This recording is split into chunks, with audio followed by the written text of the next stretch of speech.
Hello everyone. ये सभी आदमी जानते हैं कि अब परीक्षाओं का समय आ गया है। लगातार परीक्षाएं होंगी। बीपीएससी है, बीएसएससी है। हाँ, ये अलग बात है कि डेट फिक्स नहीं है कब क्या होगा। सिविल कोर्ट का एग्ज़ाम कब होगा, बीएसएससी का एग्ज़ाम कब होगा, इंटरमीडिएट लेवल का। बीएसएससी सीजीएल के बारे में यूट्यूब पे आने लगा है। बीपीएससी के बारे में नोटिफिकेशन के बारे में चल रहा है। लोग बोल रहे हैं कि 30 सितंबर को नहीं, एक ही सप्ताह बढ़ेगा। सबका अपना अपना अलग विचार है, लेकिन ये तो श्योर है कि एग्ज़ाम होगा। और जो भी आदमी तैयारी कर रहे हैं वो तैयारी में लगे ही रहेंगे। तो जब उस तैयारी में आप लगे रहिएगा तो एक छोटा सा कोशिश भी करते रहिए। 5-10 मिनट के वीडियो आते रहेंगे और आप उसको देखते रहिएगा। ये जितना भी आपको जीके बताया जाएगा, ये स्टैटिक जीके भी बताया जाएगा। हालांकि क्लासिफाइड करके उसका अलग अलग भी मैं प्लेलिस्ट में बना दूंगा। जैसे एक प्लेलिस्ट में आज से बन जाएगा वैदिक मैथमेटिक्स का, वैदिक मैथमेटिक्स का अलग प्लेलिस्ट रहेगा, स्टैटिक जीके का अलग प्लेलिस्ट रहेगा, और बीपीएससी और बीएसएससी के लिए अलग से प्लेलिस्ट रहेगा। उसके अलावा 9, 10, 11, 12 मैथमेटिक्स का भी अलग से प्लेलिस्ट रहेगा। तो प्लेलिस्ट में बना बना के मैं उसमें ग्रुप में डाल दूंगा। अब मैं थोड़ा सा कुछ स्टैटिक जीके पे चलता हूँ। और स्टैटिक जीके में कुछ लेना देना नहीं रहता है, बस एग्जाम में आए हुए क्वेश्चंस को हम लोग बताते हैं और उसी को थोड़ा सा बढ़ा देते हैं कि ये बात होता है, ऐसे ऐसे इसमें जुड़ा हुआ है। तो एक टॉपिक लेके मैं नहीं बना रहा हूं, मैं स्टैटिक जीके लेके चल रहा हूं। जो पहले एग्जामिनेशन में आया हुआ ही क्वेश्चन है, ऐसा कोई क्वेश्चन नहीं होगा जो एग्जामिनेशन में नहीं आया है। सारे एग्जाम में आए हुए क्वेश्चन हैं। तो एक क्वेश्चन है कि खुदीराम बोस और प्रफुल्ल चाकी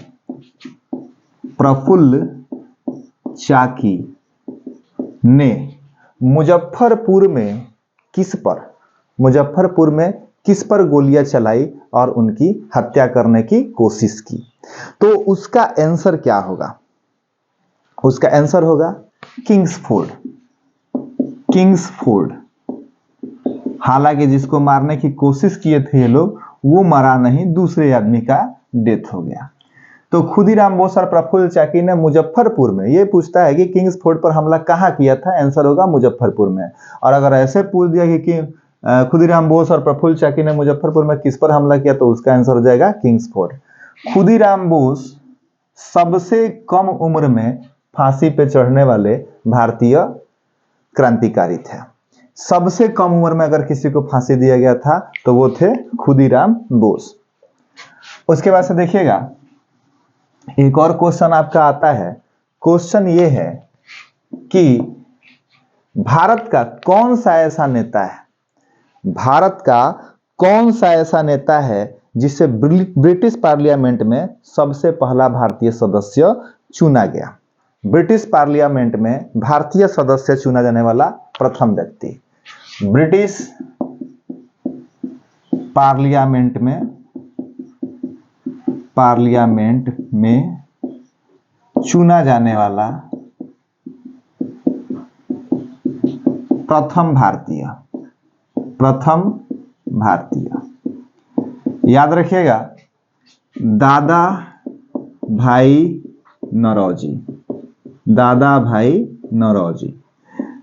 नौरोजी के बारे में कुछ और बात जान जाइए। इन्हें भारत का ग्रेट ग्रांड ओल्ड मैन कहा जाता है। Great grand old man. दादा भाई नौरोजी को भारत का ग्रेट ग्रांड ओल्ड मैन कहा जाता है। 3 बार कांग्रेस के अध्यक्ष रहे।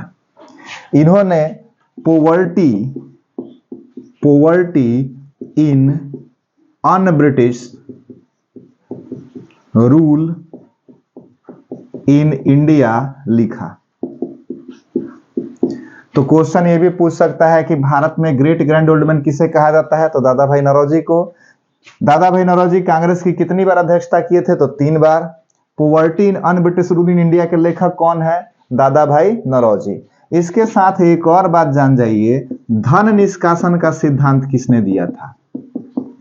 धन निष्कासन का सिद्धांत किसने दिया था, तो उसका आंसर भी होगा आपका दादा भाई नौरोजी। तो दादा भाई नौरोजी के बारे में ये कुछ बातें इंपॉर्टेंट है, इसको याद कर लीजिएगा। और ये जो थे, आपको इतना याद होना चाहिए कि ये नरम दल के नेता थे। यानी ये लोग लिखा पढ़ी करके आवेदन देके कांग्रेस के माध्यम से अंग्रेजों से मांग करते थे लोग, डिमांड करते थे लोग। उस समय इन्होंने धन निष्कासन सिद्धांत के बारे में बताया कि हमारे यहाँ का पैसा किस तरह से अंग्रेज यूज कर रहे हैं। इन्हें ग्रेट ग्रैंड ओल्ड मैन कहा गया। इन सारे बातों को याद रखें, इसमें से कुछ भी एग्जाम्स में आ सकता है। अब देखिए क्वेश्चन नंबर 3 पे हम लोग आते हैं। क्वेश्चन नंबर 3 जो है, सती प्रथा को किसने बंद कराया? किसने बंद कराया? बहुत सिंपल सा आंसर है, विलियम बेंटिक।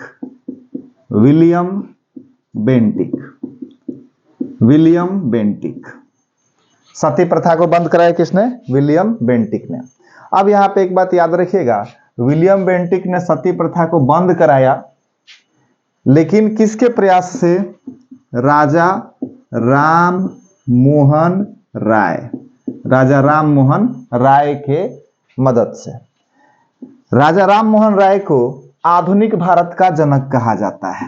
राजा राम मोहन राय को आधुनिक भारत का जनक कहा जाता है। ये अंग्रेजी शिक्षा के समर्थक थे। कौन? राजा राम मोहन राय। राजा राम मोहन राय ने ब्रह्म समाज की स्थापना की थी। तो राजा राम मोहन राय के बारे में कुछ बातें हैं। इसके बाद इनके बारे में डिटेल से भी पढ़ा जाएगा, क्योंकि इनके बारे में और बहुत कुछ जानने को है। ब्रह्म समाज, आदि सभा, ये सब इनके बारे में थोड़ा सा पढ़ना होगा। इनके द्वारा लिखा हुआ किताब भी है, जीसस पे भी इन्होंने किताब लिखा, तो इनको थोड़ा डिटेल में हम लोग पढ़ेंगे। अभी बस इतना जानिए, आधुनिक भारत का जनक किसे कहा जाता है? राजा राम मोहन राय को।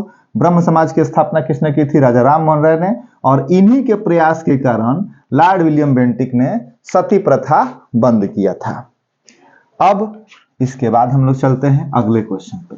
मैं 20 क्वेश्चन ही कराऊंगा। अब 20 क्वेश्चन का बाल बच्चा होकर 60-65 हो जाए तो मुझे नहीं पता है। जैसे अब एक क्वेश्चन में 2-3 निकल जाता है तो हो ही जाएगा। अगला है क्वेश्चन, हिंद स्वराज के लेखक कौन है? हिंद स्वराज के लेखक कौन है? तो my favourite personality, Mahatma Gandhi. हालांकि गांधी जी का कोई गुण मुझ में नहीं है, लेकिन पर्सनालिटी में मुझे यही अच्छे लगते हैं। हाँ, अब इनका गुण मुझ में कुछ नहीं है।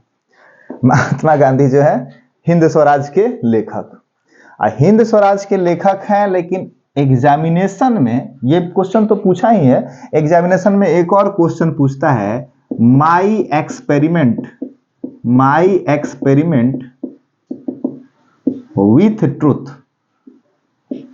विथ ट्रुथ के लेखक कौन है? महात्मा गांधी। कौन है? महात्मा गांधी। तो महात्मा गांधी, अब इसे हिंदी में ये भी पूछ देता है कि सत्य के साथ मेरे प्रयोग के लेखक कौन है? तो महात्मा गांधी। ये इनका ऑटोबायोग्राफी है। बायोग्राफी और ऑटोबायोग्राफी में अंतर होता है। जैसे आपकी जीवनी कोई लिख दे, तो आपकी जीवनी कोई लिख देगा तो ये बायोग्राफी है, लेकिन आप खुद से अपनी जीवनी लिखें तो उसे ऑटोबायोग्राफी कहते हैं। तो my experiment with truth Mahatma Gandhi की ऑटोबायोग्राफी है। हिंद स्वराज उन्होंने लिखा है। ठीक है। गांधी जी के बारे में डिटेल मैंने वीडियो पे डाला है, बहुत बड़ा आधा घंटा का, उसको आप लोग देख सकते हैं। उसके बाद से देखिएगा, एक और क्वेश्चन है कि राष्ट्रीय ध्वज को सबसे पहले किसने फहराया? तो मैडम भीखाजी कामा। तो इन्होंने सबसे पहले झंडे को फहराया था, मैडम भीखाजी कामा ने। अब इसके बाद से हम लोग की क्वेश्चन संख्या शायद 5 हो गई। अच्छा, एक दो कम ज्यादा रहेगा, उससे भी कोई बात नहीं है। अगला क्वेश्चन है, मोपला विद्रोह कब हुआ था और कहां हुआ था? ये भी हम लोग जान लेंगे। मोपला विद्रोह कब हुआ?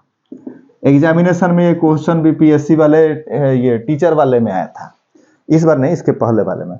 मोपला विद्रोह कब हुआ था? तो 1921 में हुआ था। मोपला विद्रोह कब हुआ था? 1921 में, 1921 में। और कहां हुआ था? तो ये केरला में हुआ था। कहां हुआ था? केरला में। अच्छा, इसके पहले गांधी जी खिलाफत आंदोलन को सपोर्ट करते हैं। खिलाफत आंदोलन को सपोर्ट किया जाता है 1920 में गांधी जी के द्वारा, ताकि असहयोग आंदोलन 1920 में, असहयोग आंदोलन 1920 में मुस्लिमों का समर्थन लिया जा सके। तो मुस्लिमों का समर्थन लेने के लिए उन्होंने क्या किया था कि खिलाफत आंदोलन को सपोर्ट कर दिया था। मुस्लिम साथ हुए भी, लेकिन इस एकता वाली बात पर जैसे ही 1921 में केरल में मोपला विद्रोह होता है, ये एकता बिखर जाती है, क्योंकि आखिर हिंदू और मुसलमानों में फिर से उस समय बैर की भावना आ जाती है। तो एक तरह से अगर देखा जाए तो गांधी जी उस समय इस प्रयास में असफल रह गए थे।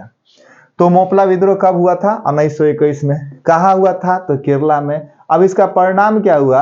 अगर परिणाम पूछे, जैसे बीपीएससी कहता है कि इसका परिणाम क्या हुआ, तो गांधी जी असफल रहे किसको? हिंदू और मुस्लिम को एक साथ लाने में। गांधी जी सफल रहे थे हिंदू मुस्लिम को एक साथ लाने में कब? असहयोग आंदोलन में। क्या करके? तो खिलाफत आंदोलन को सपोर्ट करके। ये भी पूछा जाता है कि खिलाफत आंदोलन को गांधी जी ने क्यों सपोर्ट किया था? तो हिंदू और मुस्लिम एकता को बढ़ाने के लिए। एक और क्वेश्चन है कि भारतीय राष्ट्रीय कांग्रेस की स्थापना कब हुई थी? ये तो बच्चा जैसा क्वेश्चन है। भारतीय राष्ट्रीय कांग्रेस की स्थापना कब हुई थी? कब हुई? तो 1885 में। कब हुई थी? 1885 में। कौन सा महीना था? दिसंबर का। तारीख क्या था? 28 दिसंबर 1885 को मुंबई के तेजपाल संस्कृत कॉलेज में, संस्कृत कॉलेज में, किसका फोन रख दो, मुंबई तेजपाल संस्कृत कॉलेज में, मुंबई तेजपाल संस्कृत कॉलेज में स्थापना हुई थी 28 दिसंबर 1885 को। ठीक है। और किसने किया था? तो A.O. ह्यूम ने किया था, और इसमें 72 प्रतिनिधि भाग लिए थे। 72 प्रतिनिधि इसमें भाग लिए थे। 72 प्रतिनिधि इसमें भाग लिए थे। तो इस प्रकार से आप जान गए कि भारतीय राष्ट्रीय कांग्रेस की स्थापना कब हुई? 28 दिसंबर 1885 को मुंबई के तेजपाल संस्कृत कॉलेज में 72 प्रतिनिधि भाग लिए थे, और इसके संस्थापक कौन थे? A.O. ह्यूम। ठीक है। अब देखिएगा अगला क्वेश्चन। अगला क्वेश्चन क्या है कि लखनऊ समझौता में किसने महत्वपूर्ण भूमिका निभाई थी? लखनऊ समझौता में किसने महत्वपूर्ण भूमिका निभाई थी?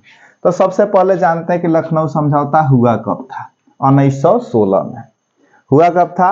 1916 में। और बाल गंगाधर तिलक ने इसमें महत्वपूर्ण भूमिका निभाई थी।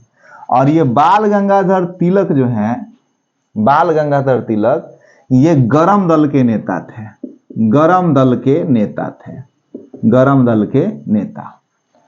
और इन्हें भारतीय असंतोष का जनक कहा जाता है। इन्हें क्या कहा जाता है? भारतीय असंतोष का जनक।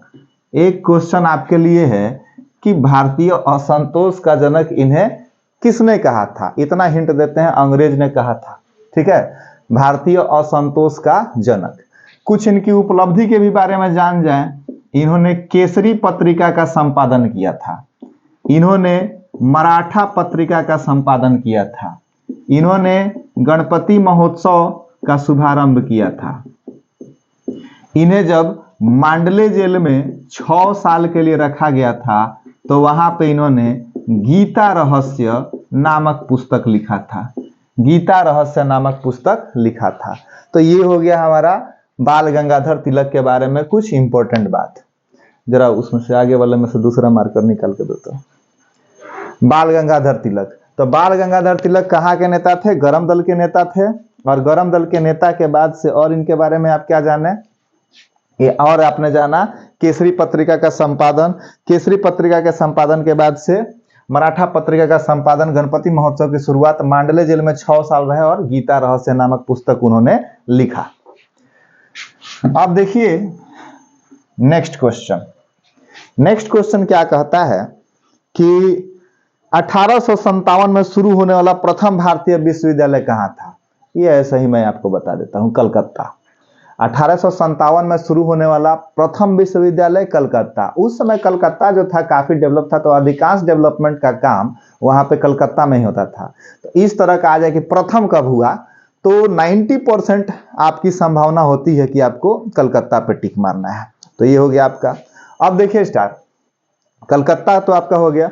अगला क्वेश्चन देखते हैं, इनकलाब जिंदाबाद का नारा किसने दिया था? इनकलाब जिंदाबाद का नारा किसने दिया था? जिंदाबाद का नारा किसने दिया था? आंसर हो जाएगा भगत सिंह। आंसर हो जाएगा भगत सिंह। तो इनकलाब जिंदाबाद का नारा किसने दिया था? भगत सिंह। अगला क्वेश्चन है, दिल्ली चलो का नारा किसने दिया था? दिल्ली चलो का नारा किसने दिया था? सुभाष चंद्र बोस ने। सुभाष चंद्र बोस ने। और सुभाष चंद्र बोस ने कहा था, तुम मुझे खून दो मैं तुम्हें आजादी दूंगा। सुभाष चंद्र बोस ने कहा था ईंट का जवाब पत्थर से। तो ईंट का जवाब पत्थर से किसने कहा था? सुभाष चंद्र बोस ने। तुम मुझे खून दो मैं तुम्हें आजादी दूंगा किसने कहा था? सुभाष चंद्र बोस ने। दिल्ली चलो का नारा किसने दिया था? सुभाष चंद्र बोस ने। इनकलाब जिंदाबाद वाला तो आप जान गए, भगत सिंह।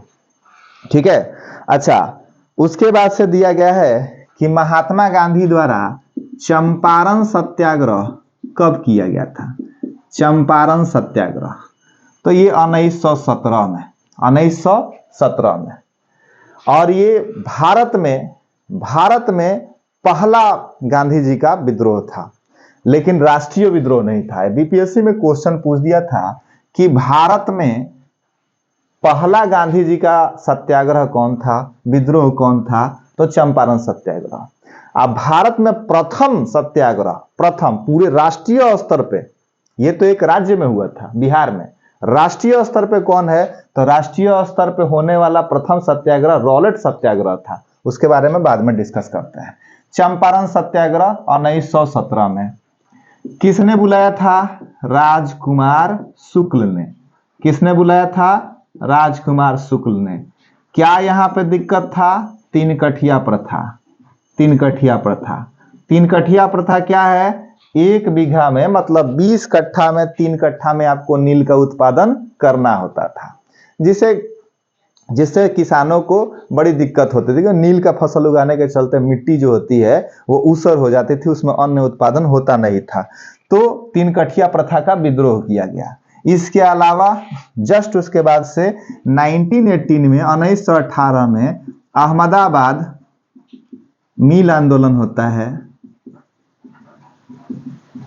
खेड़ा सत्याग्रह होता है, और इन सभी में गांधी जो होते हैं वह मजदूरों और किसानों के साथ खड़े होते हैं, जिसके चलते इनका भारत में एक ब्रांडिंग हो जाता है। लोग समझ जाते हैं कि भारत में एक मसीहा का आगमन हो चुका है। और इसी सब के कारण 1919 में रॉलेट सत्याग्रह आता है। और रॉलेट सत्याग्रह आता है तो 6 अप्रैल 1919 को गांधी जी रॉलेट सत्याग्रह कर देते हैं। रॉलेट सत्याग्रह कर देते हैं। रॉलेट सत्याग्रह जब ये करते हैं तो सब जगह ये कहते हैं कि ये काला कानून है, काला कानून है। इसे बिना अपील, बिना वकील, बिना दलील का कानून कहा जाता है, क्योंकि बिना एफआईआर किए ही अगर आप पर सरकार को शक हो जाता है तो वो उसे क्या करते हैं, ये नजरबंद कर सकते थे। तो इसे हम लोग कहते हैं कि ये रॉलेट सत्याग्रह जो है काला कानून है। तो गांधी जी ने इसे रॉलेट सत्याग्रह शुरू किया, रॉलेट एक्ट के खिलाफ। रॉलेट एक्ट के खिलाफ रॉलेट सत्याग्रह शुरू होता है। ठीक इसके 7 दिन बाद 13 अप्रैल 1919 को बैसाखी पर्व था, और पंजाब के अमृतसर में जालियांवाला बाग में वहां पे एक भीड़ इकट्ठा होती है, और वो भीड़ जो है डॉक्टर सैफुद्दीन किचलू और डॉक्टर सत्यपाल और सैफुद्दीन किचलू, इन दोनों के गिरफ्तारी के विरोध में वहां पे लोग बात करते हैं। क्या नाम है उनका, सैफुद्दीन किचलू और डॉक्टर सत्यपाल। ये स्थानीय नेता थे वहां के और इन लोगों को गिरफ्तार कर लिया गया था। विरोध होता है। अब वहां पे पहुंचते हैं आर डायर, ध्यान से इस बात को सुनिएगा, आर डायर पहुंचते हैं, ये ब्रिगेडियर थे वहां पे। इन्होंने वहां पर पहुंचकर बिना लोगों को इन्फॉर्म किए गोली चलवा दिया। और इस चीज को पास कौन किया था, ओ डायर, पंजाब का उस समय जनरल था वो, इसने पास किया था, इसने आके गोली चलवा दी। उसी समय एक छोटा बच्चा था उधम सिंह, ये सारा चीज देखता है और 21 साल बाद जाके लंदन में इनको ओ डायर को गोली मार देता है। ये इसलिए मैंने यहाँ पे आर डायर और ओ डायर बताया है क्योंकि बीपीएससी में क्वेश्चन आया था कि किसके कहने पर जालियांवाला बाग में गोली चलाई गई थी। तो जनरल डायर सबको याद था, लेकिन यहाँ पे उस समय नेतृत्व कौन कर रहा था, आर डायर, और बीपीएससी ने आंसर आर डायर माना था। ओ डायर अगर ये पूछ देवे कि किसको जाके लंदन में गोली मारा गया था तो ओ डायर को, और किसने जालियांवाला बाग में जाकर गोली चलाने के लिए कहा तो आर डायर ने। तो इस चीज को याद रखिएगा। अगला क्वेश्चन देखते हैं हम लोग।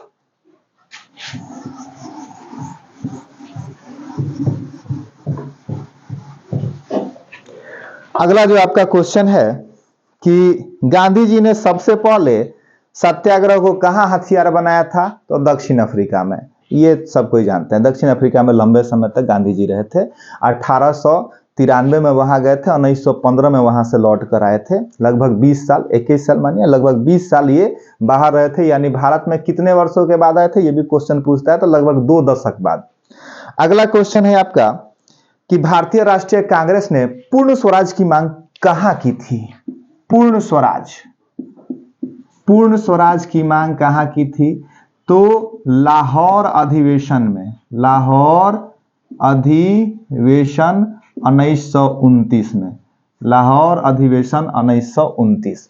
लाहौर अधिवेशन 1929। और इसी समय ये बात कहा गया था कि हम लोग 26 जनवरी को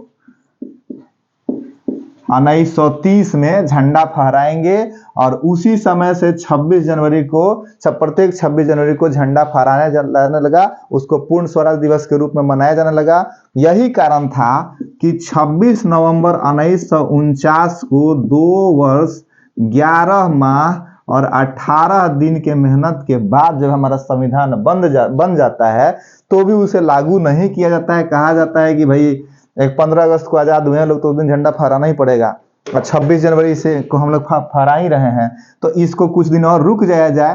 3 दिन झंडा फहराने की जगह पर 2 ही दिन झंडा फहराया जाएगा। इसी चीज को थोड़ा आगे एक्सटेंड कर देते हैं और 26 जनवरी को ही हम लोग अपने 26 जनवरी को ही हम लोग अपने संविधान को अंगीकृत करेंगे, अंगीकार करेंगे। तो इस प्रकार से पूर्ण स्वराज जो है 26 जनवरी पूर्ण स्वराज जो है लाहौर अधिवेशन में लिया गया, 1929 में लिया गया। 26 जनवरी 1930 को पहली बार झंडा फहराया गया पूर्ण स्वराज दिवस के रूप में, और 26 नवंबर 1949 को संविधान बनने के बाद भी हम लोग 26 जनवरी को इसलिए झंडा फहराते हैं क्योंकि ये पहले ही से एक यादगार तिथि थी हम लोगों के लिए।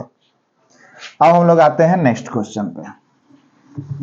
नेक्स्ट क्वेश्चन क्या है हमारा नेक्स्ट क्वेश्चन है कि भारत में स्वराज आंदोलन मतलब होम रूल के सबसे पहले शुरुआत किसने की थी। सिंपल सी बात है, होम रूल लीग की स्थापना किसने की थी, एनी बेसेंट और किसने, बाल गंगाधर तिलक ने। तो इन दोनों के किसने आगे बढ़ाया, बाल गंगाधर तिलक और एनी बेसेंट ने।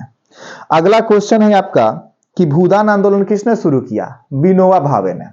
भूदान आंदोलन किसने शुरू किया, विनोबा भावे। भूदान आंदोलन किसने शुरू किया, तो विनोबा भावे। देखिए व्यक्तिगत सत्याग्रह, इन पर एक बात याद रखिएगा, व्यक्तिगत सत्याग्रह जब गांधी जी ने शुरू किया था तो पहले सत्याग्रही यही थे, पहले सत्याग्रही विनोबा भावे। दूसरे सत्याग्रही कौन थे, पंडित जवाहरलाल नेहरू। ये 2 सबको याद रखे थे। तो बीपीएससी ने क्वेश्चन पूछ दिया कि तीसरे कौन थे, तो हो जाएगा ब्रह्मदत्त। ब्रह्मदत्त। और चौथे कौन थे? तो डॉक्टर राजेंद्र प्रसाद, डॉक्टर राजेंद्र प्रसाद। याद रखिएगा विनोबा भावे के बारे में इतना चीज। अच्छा, अगला क्वेश्चन है, ये तो मैंने बता दिया है कि जालियांवाला बाग हत्याकांड का जो उत्तरदायी था उसकी हत्या किसने की था, आप सभी आदमी जान गए, ऊधम सिंह। ऊधम सिंह 20 साल बाद लंदन में जाके उनको गोली मारते हैं। दिल्ली से पहले भारत की राजधानी कहाँ थी?